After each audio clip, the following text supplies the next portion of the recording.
So today we're going to be looking at Chapter 2, Lesson 2, and we're going to be talking about how do you solve division problems and also how do you check your answers after you've solved them. We're going to start off by looking at this story problem. It says Jenna's family is planning a trip to Oceanside, California.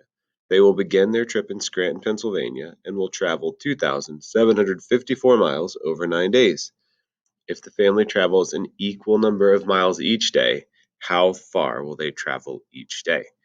So this is a division problem, and one of our keywords that helps us to recognize that it's a division problem is we have the word equal, right? And it tells us that they're traveling an equal number of miles every day.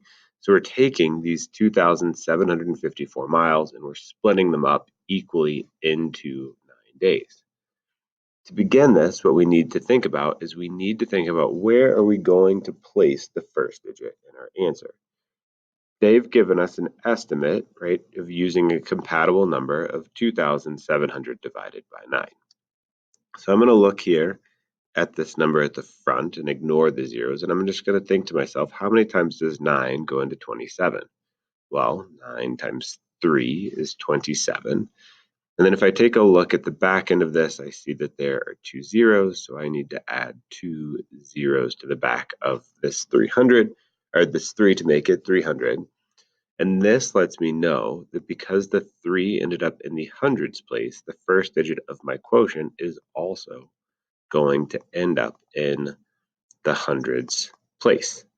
The nice thing about this one is that I didn't really have to work too hard to get my compatible number for my estimate because the first two digits of 2,754 are in fact 27. So I'm going to mark out the thousands place because I know nothing's going to go there. And I'm going to say to myself, well, 9 goes into 27 3 times. We just figured that out. 9 times 3 is 27. So now I subtract. 27 minus 27 is 0. The next step is I need to bring down this 5. Now, 9 will not go into 5, right? 5 is not as big as 9. And so I can't make any groups here, so I need to make sure that I add a 0. I need to make sure I have that placeholder there so that I don't mess up my answer. 9 times 0 is 0. We can subtract that, and obviously we get 5. And then we finish this off by bringing down our 4. Final step here is to think to ourselves, 9 times what equals 54? And 9 times 6 equals 54. So 54 minus 54 is 0. So we know that if they traveled the same exact number of miles every day on their trip from Scranton, Pennsylvania to Oceanside, California, that they will travel 306 miles each and every day. Okay, let's take a look at some others. Here they give us another problem, and they want us to check our answer of this problem. So, and we could use this for the same idea for the last problem as well. There we go, right? So here we are. They say that 614 divided by 6 is 102 remainder 2. Well, if we want to check this problem, right, we have to think about this one for a second, right? Because the first thing I need to do is I need to multiply my divisor times my quotient.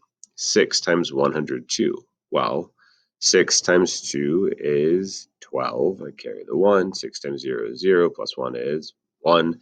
And then 6 times 1 is 6, right? Remember, our original divide end was 614, right? And that's what we're hoping to find our answer to be as we check our problem because we want those to be equal. You'll notice that 612 is 2 less than 614, and that is where the remainder comes in, right? Remember, the remainder is whatever is left over after we've evenly put everything into their groups. So we have to add that number back into our work to see if we get the right answer. Well, 2 plus 2 is in fact 4. 61 plus nothing is 61. And because these two match, right, we can see that we have the right answer. Now, if we go back to our problem about traveling to California, right, we can check this problem in a similar way. We know that multiplication and division are inverse operations, right? They undo one another. So if I take 306 and multiply it by 9, hopefully I will get my dividend, which was 2,754. Well, 9 times 6 is 54, right? 9 times 0 is 0 plus 5 is 5. 9 times 3 is 27, right? And because these two numbers match, I know that I've done my division problem correctly. Additionally, because there was no remainder when I did this problem, I don't have to do that second step of adding that remainder back in to make sure that it adds up and matches. All right, let's try a couple together. I'm going to do it, but you want to go ahead and pause it, try it yourself, and then come back and check. All right, so here we have 5,654 divided by 3. I'm going to start off by looking here at the thousands place, and I have 5,000, so I have plenty to give to have a 1 here, right? 3 times 1 is 3, which is less than 5. I'm going to subtract. 5 minus 3 is 2. Next step, I bring down my 6. Now I have to think, what times 3 gets me close to 26 without going over? Well, I know that 9 times 3 is 27, but that's too big. So instead, I'm going to use 8, and 8 times 3 is 24. Again, next step is we subtract. 26 minus 24 is 2. As always, I bring down the next number, which is a 5. Now I just did a problem that's going to help me here because 3 times 8 was 24, and so I don't even need to think about that one again. I've already got it. 25 minus 24 is 1. Final step is I'm going to bring down my 4. And let's see, 3 times 4 is 12. I subtract here. 14 minus 12 is 2. So my answer is 1,884 remainder 2. So let's just take a quick second and check this answer and see if it checks out, right? So 1,884, right? Remember, we're going to multiply our quotient times our divisor. 3 times 4 is 12. 3 times 8 is 24 plus 1 is 25. 24 plus 2 is 26. 3 times 1 is 3 plus 2 is 5. All right, so these two numbers don't match yet, but remember we had a remainder. So now the second step is that we need to add that remainder back into this. 2 plus 2 is 4, 5, 6, 5. And if we take a look at this, now we are good to go, right? Because 5,654 is the same as 5,654. Let's try one more before we try something new. All right, here we are, 3,283 divided by 9. Again, pause it, try this problem on your own, and then come back and see how you did. So 3,283 divided by 9. I rewrote this. I wrote it a little bit bigger. Remember, we talked about in class the other day how important it is to keep everything super well organized and lined up, because if you don't, it becomes a problem. So first of all, I have 3 thousands divided by 9. I do not have enough in the thousands place. So I'm going to move over and combine that with the hundreds. So 32 hundreds divided by 9. See, 9 times 3 is 27. So I subtract. We're going to do a little regrouping, right? 12 minus 7 is 5. 5 is less than 9, so I'm good to go there. I bring down my 8. See, 5 times, I'm sorry, not 5 times 9, that's what I'm dividing by. 9 times 6 is 54. That leaves me with 4. I'm going to bring down my 3. And then 9 times 4 is 36. Subtract. Let's make sure we do our regrouping. 13 minus 6 is 7. 7 is, again, less than 9, so I'm okay with the remainder of 7. Once again, we'll check this. 364 times 9, right? Remember, we're going to multiply our divisor by our quotient, right? That's why it's kind of nice to put this x right up here, because it lets us know that we're multiplying. 9 times 4 is 36. Let's see, 54 plus 3 is 57. 27 plus 5 is 32. Remember, I had a remainder on this one, so I need to add it to my product there. 7 plus 6 is 13. Carry the 1. 7 plus 1 is 8. And obviously, 3 and 2 plus nothing is 32. So we're going to compare these two numbers, and it looks like we did it correctly, which is good. All right, now you'll also see some problems in this lesson where they want you to find the value of n. Remember, n is just a letter that can equal any number. When we have a problem that's like this, right, that n has a set number. And for a problem like this, it's not too hard, right, because n equals 7 times 63. So all we would need to do is multiply 7 times 63. So let's do that really quick. So 7 times 63, see that's 21.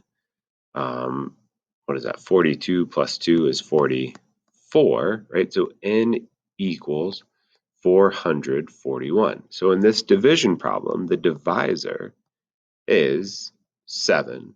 The dividend, which we just found, is 441, and the quotient is 63. Now, if we wanted to check this, obviously we could just divide 441 by 7, but I feel pretty good about it.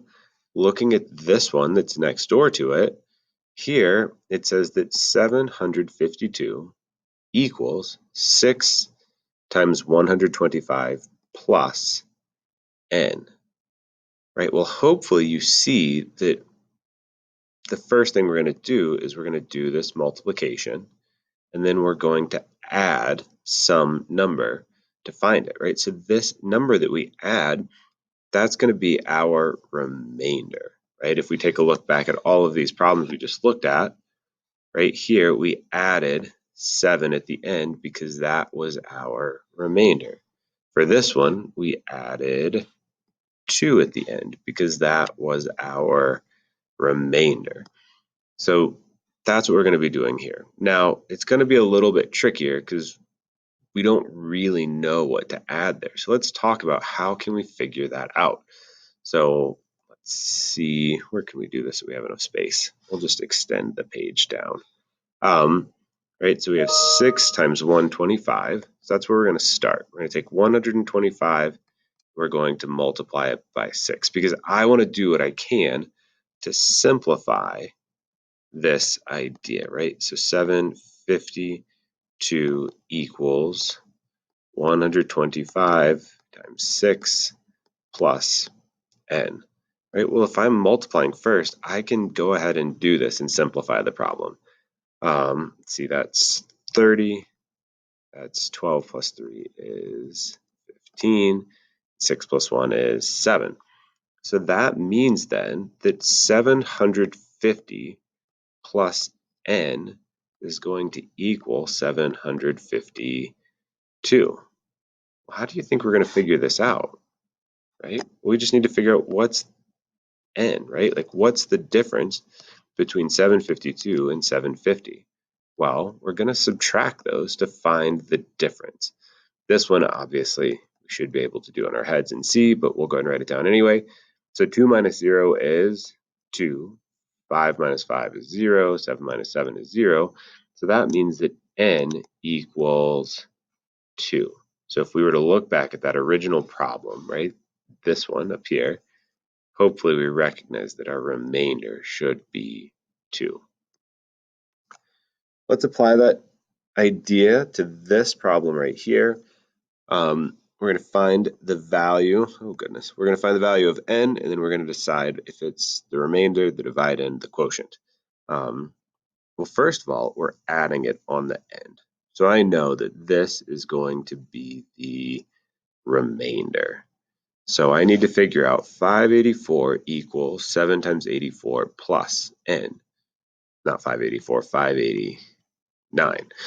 So the first thing I'm going to do is I'm going to simplify this by multiplying 7 times 84. So I'll just do that over here in the corner. So 7 times 84. 7 times 4 is 28. 7 times 8 is 56, plus 2 is 58, right? So 589 equals 588 plus n. Well, what would we need to add to 588 to equal 589? We can subtract to figure this out. Again, hopefully we can see this on our own. 9 minus 8 is 1, 8 minus 8 is 0, 5 minus 5 is 0. So n in this situation equals 1, and as we said, it is the remainder. All right, give the problems in this lesson a try, and let me know if you have any questions.